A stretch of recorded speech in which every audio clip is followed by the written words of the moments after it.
Our second collaborative intent is accessing untapped people or expertise in order to innovate more effectively. I'm going to start with two business scenarios, and then I will talk about Intent2's products and features that support these types of business scenarios.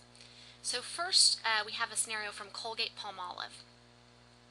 The chemists at Colgate-Palmolive were stumped because they were tasked with a seemingly straightforward assignment. They were to find a more efficient method for getting toothpaste ingredients into a tube, but the solution eluded the internal R&D team. And the eventual breakthrough came from reaching outside the firm to tap an expert in the field of physics. A Canadian engineer proposed applying a positive charge to fluoride powder and then grounding the tube. Now, those of us who are not well versed in physics, this doesn't seem obvious, but this solution proved an effective application of very elementary physics, albeit one that Colgate-Palmolive's team of chemists had never really contemplated. Our second example is the Strategic Planning Group. The Strategic Planning Group deployed a collaborative application to create an inventory of their employees' skills and areas of expertise, and then to map those relationships across the organization. The system enabled employees to develop profiles, identify experts, and tag colleagues with additional skills and experience information, and this proved to be a very useful form of peer validation. So what does Intent2 have to support these types of business scenarios? First of all, we have a skills folksonomy. So we have personal tagging, experiential tags, acquired tags, and what we mean by that is you have the ability to tag yourself. So for example, if I'd like to tag myself and let my employees know a little bit more about me, that I like wine or that I'm a terrible cook, many different things that you could tag that are more personal tags. You have your experiential tags, which are more about your skills within the corporate environment. So experience in operations, experience in Java development, and different skills that you've acquired. And then when we talk about acquired tags, these tags continue as you acquire responsibilities and move through different roles within the organization. So as you're involved in different projects and different programs, you're acquiring new skills. And so we provide the capability to continue to keep this tag cloud, personal tag cloud, updated. And what happens is then effectively you're building this collective tag cloud where you have all of the skills of your entire organization, and you can view those. And I'm going to show you an example of one of our tag clouds here in a moment.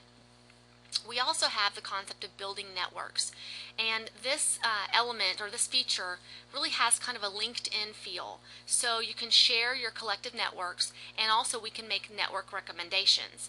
And so just imagine the power of having all of the networks from every employee within your organization, essentially aggregated into this collective network. It could provide a tremendous amount of value, for example, in recruiting or HR, where you may be able to stop all of the job postings out on the web because you may be able to hire by referrals exclusively. And then finally, we have a members hub. Now, our members hub is made available to people who are involved in our membership programs. And our membership programs, we have several different types, but they're for C-level executives. Some of them are for specific industries, so we have membership programs for information technology or CIOs. We also have that for human resources or executives within that group. And then we also have what we call the Senior Executive Concourse membership, which is for CEO level people. And so essentially what we do is we provide a members hub where they can access different events, they can access event speakers, they can get access to our research, and they can also collaborate with their peers and other C-level executives. So let's take a look at some of the screenshots that I have that can demonstrate this functionality. First of all, personal tags and tag cloud. So to my far left, I have my profile. And then within my profile, you see in the middle, I can edit my tags, so I can add tags. I can also go out and find other people's profiles and add tags for them. So if I want to tag one of my colleagues, I happen to know that they've been working with me on a business simulation effort, for example, then I can go out and tag them. To the far right, what that provides is this collective tag cloud. And what's really cool about this is a corporate or collective tag cloud within our enterprise. So you could go in and click on, for example, HTML. If you needed someone within the organization to help you with some HTML, you could click on that and it provides a list of people that are tagged with HTML. So imagine the benefit as well if instead of hiring externally, if you needed an expert on Mathematica, for example, you may go out to your tag cloud and realize that someone in your accounting department that you had no idea they actually have past experience with Mathematica, and you could leverage their skill set instead of hiring externally. We also have this concept of building networks, which is has the same feel to some extent of LinkedIn. So what you're able to do is go out and view the people that are members of this hub instance, and you can favorite them. And what that does is that adds them as part of your network. So you can see people I'm following, which also has kind of that Twitter feel. So it shows everyone that I've made favorites that are currently within my network of colleagues.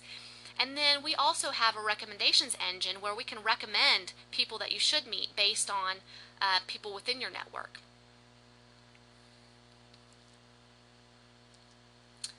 And then finally, we have access to speakers, research, and events. So we talked about Engineera's membership programs. And this is just an example that shows that members can log into our members community.